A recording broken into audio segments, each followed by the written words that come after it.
আসসালামু আলাইকুম। আজকে রান্না করব ফলি মাছ ভুনা। এটাকে সোনালি ফলি না যেন কি একটু রানী ফলি বলে, আমার অত বেশি মনে নেই, বাট ফলি মাছের নামই আর কি চিনি।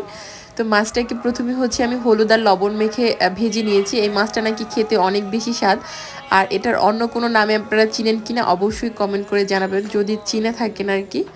মাছগুলোকে আমি একবারে না ভেজে দুবারে সুন্দর করে একটু মুচমুচা করে ভেজে নিয়েছি। এই মাছটা একটু কাটা বেশি হয়, তো এর জন্য ভাজার খেতে কোনো প্রকার ঝোল না রেখে ভাজা ভাজা করলে বেশি ভালো লাগে খেতে। প্রথমে হচ্ছে আমি এখানে মাছ ভাজা তেলের ভিতরে হচ্ছে জিরা ফোড়ন দিয়ে এখানে দুটার মতো পেঁয়াজ কুচি করে নিয়েছি আর 3 থেকে 4টার মতো হচ্ছে কাঁচামরিচ নিয়েছি। এখন হচ্ছে এখানে একটা বাটা মশলা দিলাম, আদা রসুন জিরা ধনিয়া পেঁয়াজ একসাথে পেস্ট করা সেই মশলাটা। তারপর হচ্ছে টমেটো দিয়ে দিলাম একটু বেশি করে, 3 থেকে 4টার মতো টমেটো নিয়েছি। আজকে মাছটা মূলত আমি টমেটো দিয়ে আর কি একটু টক টক আর কি ভুনা করব। এখন হচ্ছে বাকি যে গুঁড়ো মশলাগুলো সেগুলো একে একে দিয়ে দেবো। এখানে প্রথমে হচ্ছে আমি হলুদের গুঁড়ো দিয়েছি 1/2 চামচের মতো, তারপর হচ্ছে ধনিয়ার গুঁড়ো দিয়েছি 1/2 চামচের মতো, আর হচ্ছে মরিচের গুঁড়ো দিয়েছি 1/2 চামচের মতো। মরিচের গুঁড়ো একটু বেশি দিয়েছি, স্বাদ মতো লবণ। ব্যাস, এখানে আর কোনো মশলা অ্যাড করতে হবে না। এখন হচ্ছে পরিমাণ মতো পানি দিয়ে মশলাটাকে সুন্দর করে কষিয়ে নিতে হবে।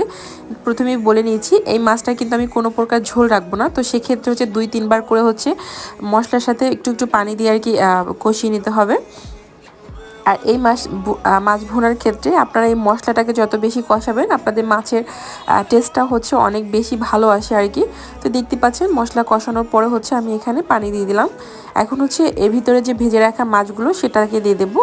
যেহেতু ঝোল রাখবো না তাই হচ্ছে এতটুকু ঝোলই হচ্ছে মাছগুলোকে দেওয়ার পরে কিছুক্ষণের জন্য ঢাকনা বন্ধ করে চুলার আঁচটা মিডিয়াম লোয়ের মাঝামাঝি রেখে হচ্ছে মাছটাকে সুন্দর করে আর কি মশলার সাথে আর কি মিশিয়ে নেব।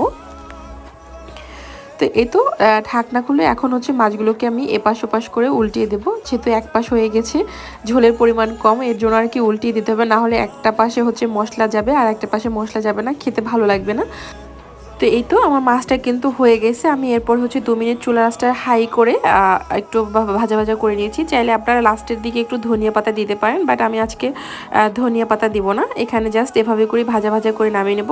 তো মাছ ভাজা রেডি হয়ে গেল। ভিডিওটা কেমন লাগলো অবশ্যই কমেন্ট করে জানাবেন। ধন্যবাদ সবাইকে।